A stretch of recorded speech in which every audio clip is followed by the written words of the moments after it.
Hello, and welcome back to Storytime with Eric Zimmer.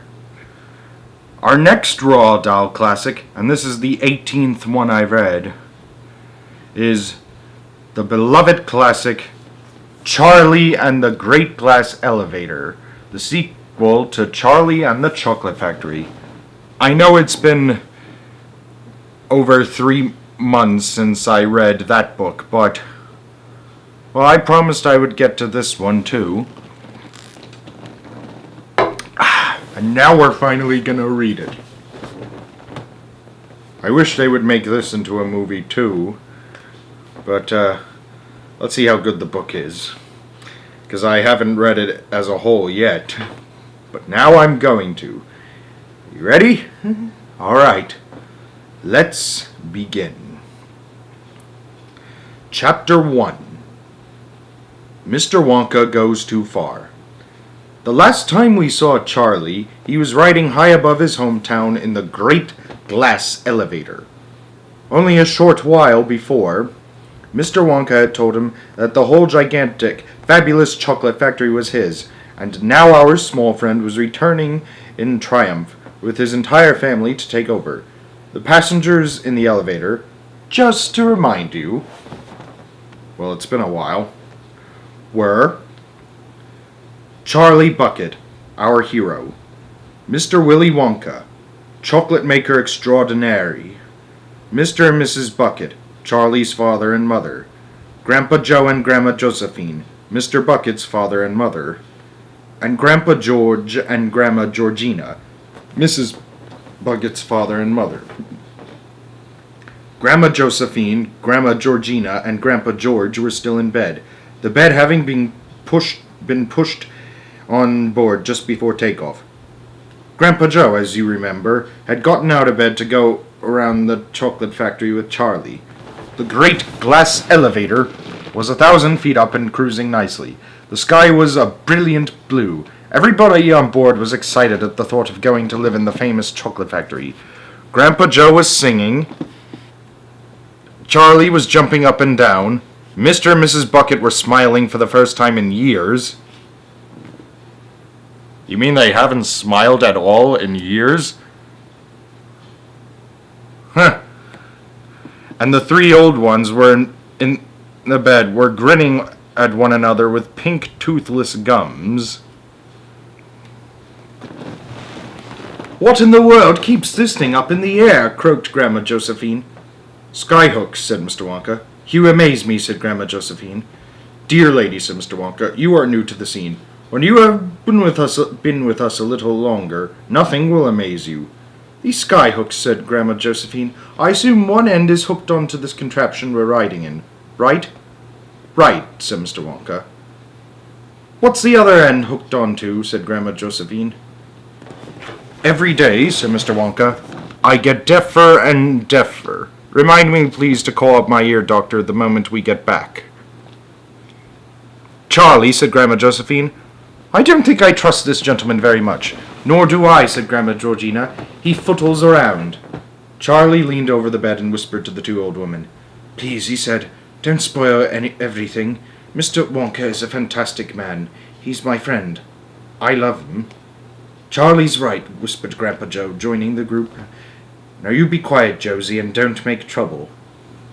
Josie? Like Josie and the Pussycats. Which came out around this time this book did. I think it was 1972, I could be wrong. Well, that was the year this book was published. But anyways. We must hurry, said Mr. Wonka. We have so much time and so little to do. No, wait. Strike that. Reverse it. Thank you. Just like in the movie, he says it twice. Now back to the factory, he cried, clapping his hands at once, springing 2 feet in the air with 2 feet. Back we fly to the factory, but we must go up before we can come down. We must go higher and higher. What did I tell you, said Grandma Josephine. The man's cracked. Be quiet, Josie, said Grandpa Joe. Mr. Wonka knows exactly what he's doing. He's cracked as a crab, said Grandma Georgina. We must go higher, said Mr. Wonka. We must go tremendously high. Hold on to your stomachs. He pressed a brown button. The elevator shuddered, and then with a fearful whooshing noise, it shot vertically upward like a rocket. Everybody clutched hold of everybody else, and as the great machine gathered speed, the rushing, whooshing sound of the wind outside grew louder and shriller, until it became a piercing shriek, and you had to yell to make yourself heard. "Stop!" yelled Grandma Josephine. "Joe, you make him stop. I want to get off. Save us!" yelled Grandma Georgina. "Go down!" yelled Grandpa George.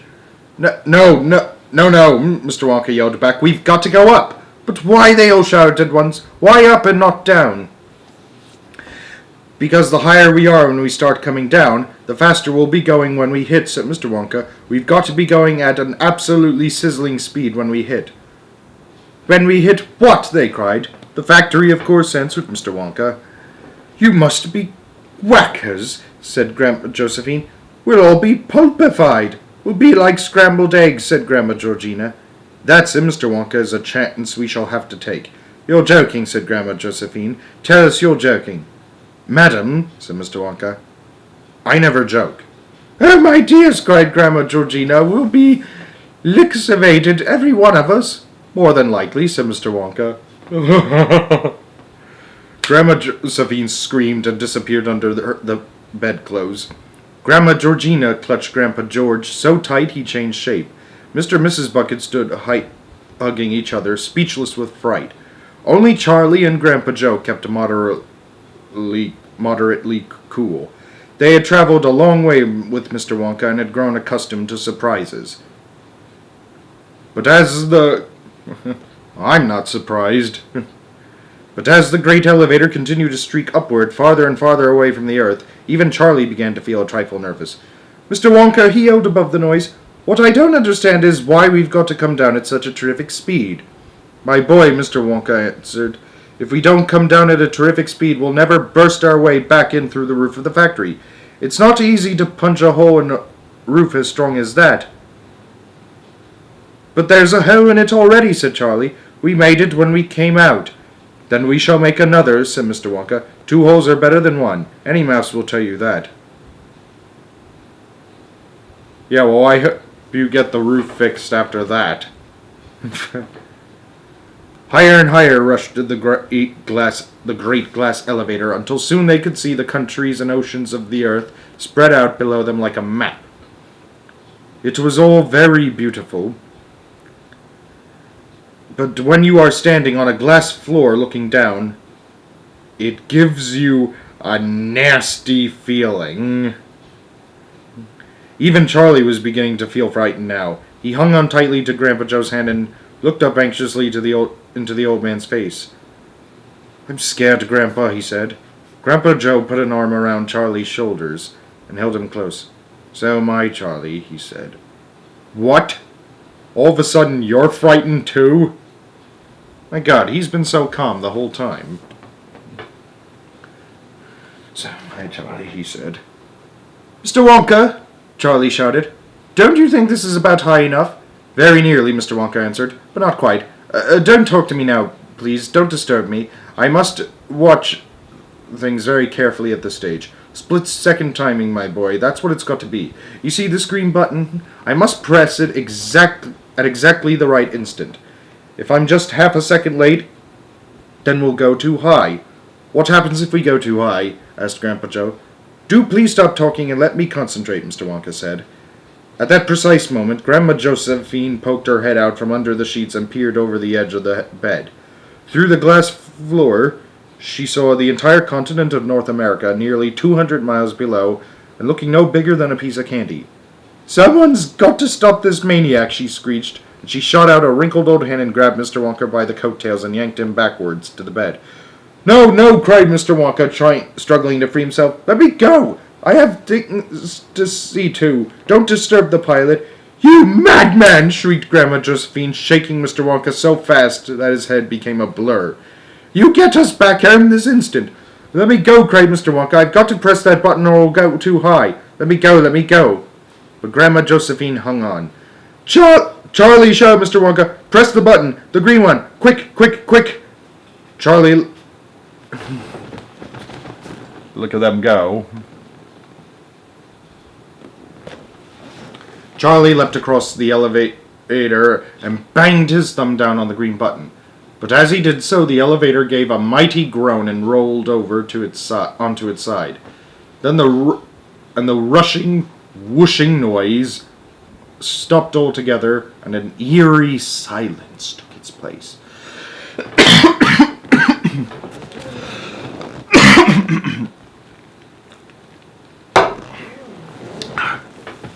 "Too late!" cried Mr. Wonka. "Oh, my goodness me, we're cooked!" As he spoke, the bed with the 3 old ones in it and Mr. Wonka on top lifted gently off the floor and hung suspended in midair. Charlie and Grandpa Joe and Mr. and Mrs. Bucket also floated upward, so that in a twinkle of the eye, the entire company as well as the bed were floating around like balloons inside the great glass elevator.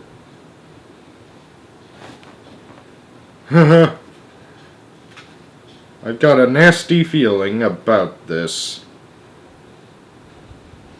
But anyways, "Now look what you've done," said Mr. Wonka, floating about. "What happened?" Grandma Josephine called out.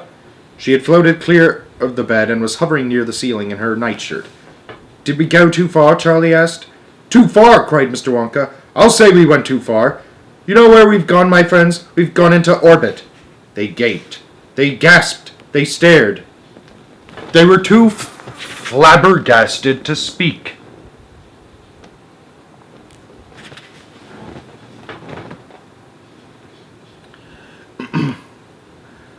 "We are now rushing around the Earth at 17,000 miles an hour, Mr. Wonka said. "How does that grab you?" "I'm choking," gasped Grandma Georgina. "I can't breathe." "Of course you can't," said Mr. Wonka. "There's no air up here." He sort of swam across under the ceiling to a button marked oxygen. He pressed it. "You'll be all right now," he said. "Breathe away." "This is the queerest feeling," Charlie said, swimming about. "I feel like a bubble." It's great, said Grandpa Joe. "It feels as though I don't weigh anything at all." "You don't," said Mr. Wonka. "None of us weighs anything, not even 1 ounce." "What piffle!" said Grandma Georgina. "I weigh 87 pounds exactly."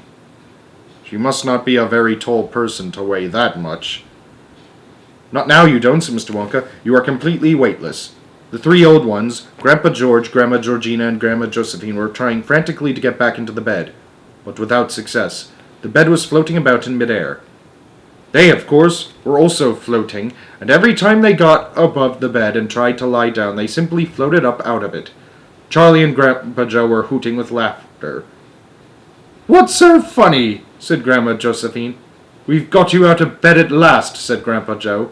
"Shut up and help us back," snapped Grandma Josephine. "Forget it," said Mr. Wonka. "You'll never stay down. Just keep floating around and be happy."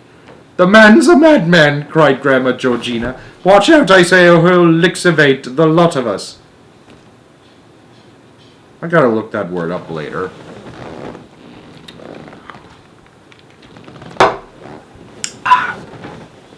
Chapter 2. Space Hotel, USA. Mr. Wonka's great glass elevator was not the only thing orbiting the Earth at that particular time. 2 days earlier, the United States of America had successfully launched its first space hotel, a gigantic sausage-shaped capsule no less than 1,000 feet long. It was called Space Hotel USA, and it was the marvel of the space age. It had inside it a tennis court, a swimming pool, a gymnasium, a children's playroom, and 500 luxury bedrooms, each with a private bath. It was fully air-conditioned. It was also equipped with a gravity-making machine so that you didn't float about inside it. You could walk normally. Imagine that. This extraordinary object was now speeding round and round the Earth at a height of 240 miles. Guests were to be taken up and down by a taxi service of commuter capsules blasting off from Cape Kennedy every hour on the hour, Monday through Friday. But as yet there was nobody on board at all, not even an astronaut. The reason for this was that no one had really believed such an enormous thing would ever get off the ground without blowing up. But the launching had been a great success, and now that the space hotel was safely in orbit, there was a tremendous hustle and bustle to send up the first guests. It was rumored that the President of the United States himself was going to be amongst the first to stay in the hotel, and of course there was a mad rush by all sorts of other people across the world to book rooms. Several kings and queens had cabled the White House in Washington, D.C. for reservations, and a Texas millionaire called Orson Cart, who was about to marry a Hollywood starlet called Helen Highwater, was offering $100,000 a day for the honeymoon suite. But you cannot send guests to a hotel unless there are lots of people there to look after them, and that explains why there was yet another interesting object orbiting the Earth at that moment. This was the large commuter capsule containing the entire staff for Space Hotel USA. There were managers, assistant managers, desk clerks, waitresses, bellhops, chambermaids, pastry chefs, and hall porters. The capsule they were traveling in was manned by the three famous astronauts, Shuckworth, Shanks, and Showler. All of them handsome, clever, and brave.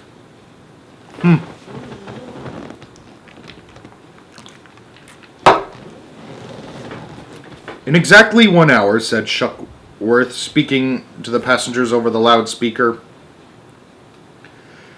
we shall link up with Space Hotel USA, your happy home for the next 10 years.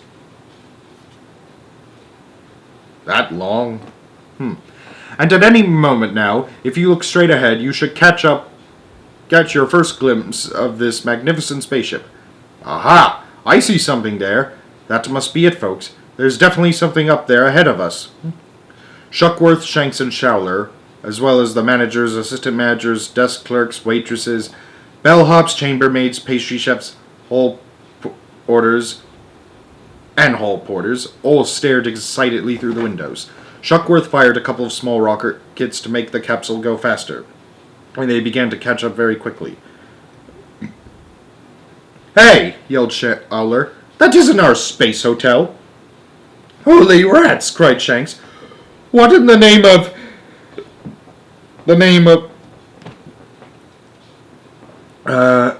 Nebuchadnezzar is that? Quick, give me the telescope, yelled Shuckworth. With one hand he focused the telescope, and with the other he flipped the switch connecting him to the ground control. Hello, Houston, he cried into the mic. There's something crazy going on up here. There's a thing orbiting ahead of us, and it's not like any spaceship I've ever seen, that's for sure. Describe it at once, ordered ground control in Houston. It's all made of glass, and it's kind of square, and it's got lots of people inside it. They're all floating about like fish in a tank. How many astronauts on board? None, said Shuckworth. They can't possibly be astronauts. What makes you say that? Because at least 3 of them are in nightshirts. Don't be a fool, Shuckworth, snapped ground control. Pull yourself together, man. This is serious. I swear it, cried poor Shuckworth. There's 3 of them in nightshirts, 2 old women and 1 old man. I can see them clearly. I can even see their faces. Jeepers, they're older than Moses. They're about 90 years old. You gone mad, Shuckworth, shouted ground control. You're fired. Give me Shanks. Shanks speaking, said Shanks. Now listen here, Houston. There's these 3 old birds in nightshirts floating around in this crazy glass box, and there's a funny little guy with a pointed beard wearing a black top hat and a plum-colored velvet tailcoat and bottle green trousers. Stop! Screamed ground control. Hold the phone, said Shanks. There's also a little boy about 10 years old. Look at the astronauts.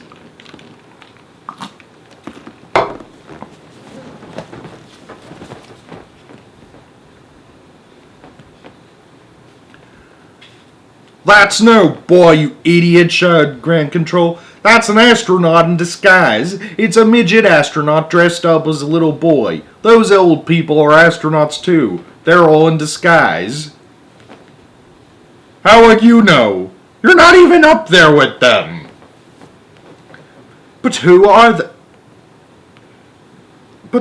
they? Cried Shanks. How the heck should I know? Said ground control. Are they heading for our space hotel? That's exactly where they are heading, cried Shanks. I can see the space hotel now about a mile ahead. They're going to blow it up, yelled ground control. This is desperate. This is... Suddenly his voice was cut off and Shanks heard another, quite different voice in his earphones. It was deep and rasping. I'll take charge of this, said the deep, rasping voice. Are you there, Shanks? Of course I'm here, said Shanks. But how dare you butt in? Keep your big nose out of this. Who are you anyway? This is the President of the United States, said the voice. And this is the Wizard of Oz, said Shanks. Who are you kidding? Cut that pivel, Shanks, snapped the President. This is a national emergency. Good grief, said Shanks, turning to Shuckworth and Shaller. It really is the President.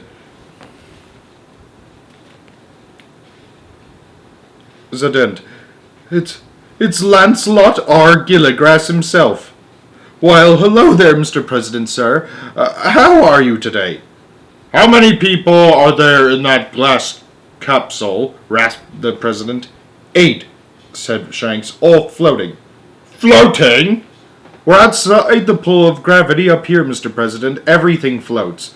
We'd be floating ourselves if we weren't strapped down. Didn't you know that? Of course I knew it, said the President. No, he didn't.